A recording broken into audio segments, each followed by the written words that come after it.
At what age did you join the army? 17 years, 9 months, and 2 weeks. What motivated you to join the army at such a young age? It was the order of the government. And what was your impression of India when you first arrived? I was horrified by the poverty. In Bombay, it really frightened me, and I felt that something was wrong. Right. It did not strike me that anything to do with the British, because if I presumed anything, I presumed it being like that forever. Once you arrived, you were given a choice to join the British Army or the Indian Army. My company second in command had been to school at Shrewsbury with my elder brother. And he said, although you're no good at languages, I advise you to have a tour with the Indian Army. It'll be an experience that will always do you good. And I managed to have, as an instructor, probably the finest speaker of Nepali that was in the Indian Army. Right. And he taught us how to speak. You probably can hear me speaking clearly, Right. more clearly than many Brits. And it was he who told me, ta, ta, ga, ga, etc. Right. And it stayed with me. Right. And when I heard my elder brother, who was a genius, had been killed because, in fact, an Englishman in an English regiment speaking English, he had not understood what was said and so got killed needlessly. I realized that if I was going to a Gurkha battalion in Burma and I did not know the difference between left and right, Right. I would probably have a man killed in a Japanese ambush. And so in the mountains, a wife would lose her husband, a son his father. Right. And I didn't want that. Could you reflect on the Burma campaign and personally and emotionally, how was it for you? When I heard that I was detailed to go to Burma, I was afraid. I was afraid I wouldn't be good enough to be able to manage. Because you see, the Japanese were shown as men of 10 foot high, not ordinary people.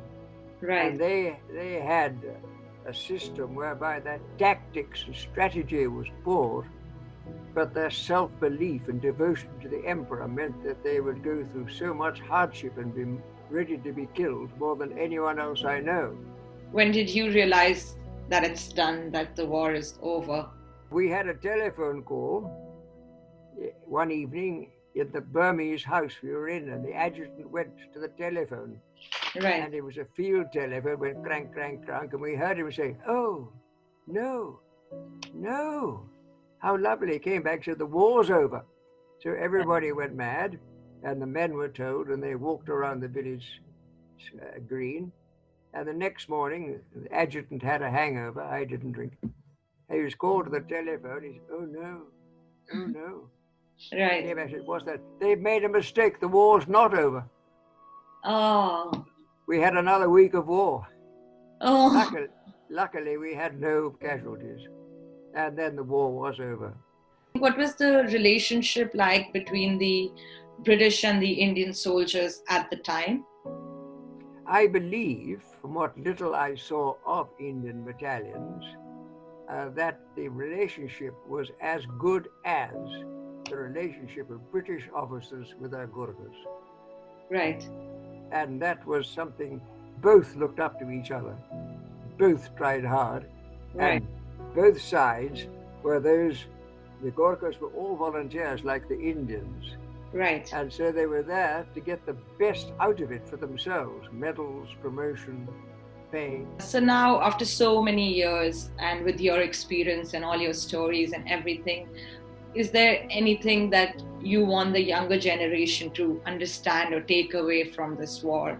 I have been so happy to be able to still be alive. Right.